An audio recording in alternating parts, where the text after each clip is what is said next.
ఒక గుడ్డివాడైన ఒక వ్యక్తి ఉన్నాడు. ఒక వ్యక్తి ఉన్నప్పుడు యేసు ప్రభు వారు అడ్డుగుండగా వెళుతూ ఉన్నప్పుడు చప్పుడు వినపడుతుంది.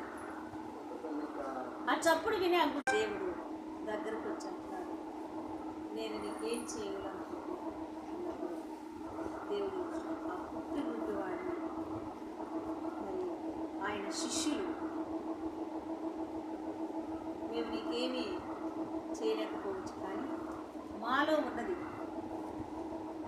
ఆయన శిష్యులు ఆయన శిష్యులు వెళుతూ చూసి మేము నీకేమీ ఇవ్వలేము, కానీ మాలో ఉన్నది ఒకటి నీకు ఇస్తున్నాం. ఆ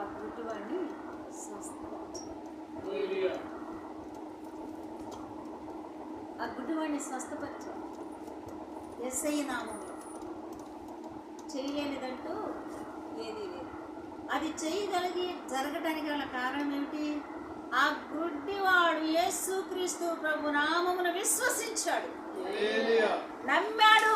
ఆయన చేయగలడు, ఆయన నామమున నేను చూపు పొందగలను అని నమ్మాడు, విశ్వసించాడు.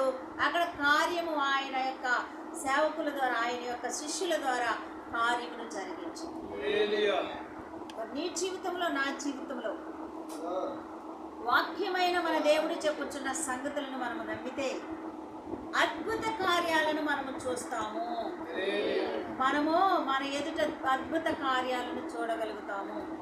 అందుకే మనము కట్టబడిన వారమై ఉండాలి. దేవునిలో, పరిశుద్ధాత్మలో మనము కట్టబడిన వారమై ఉండాలి.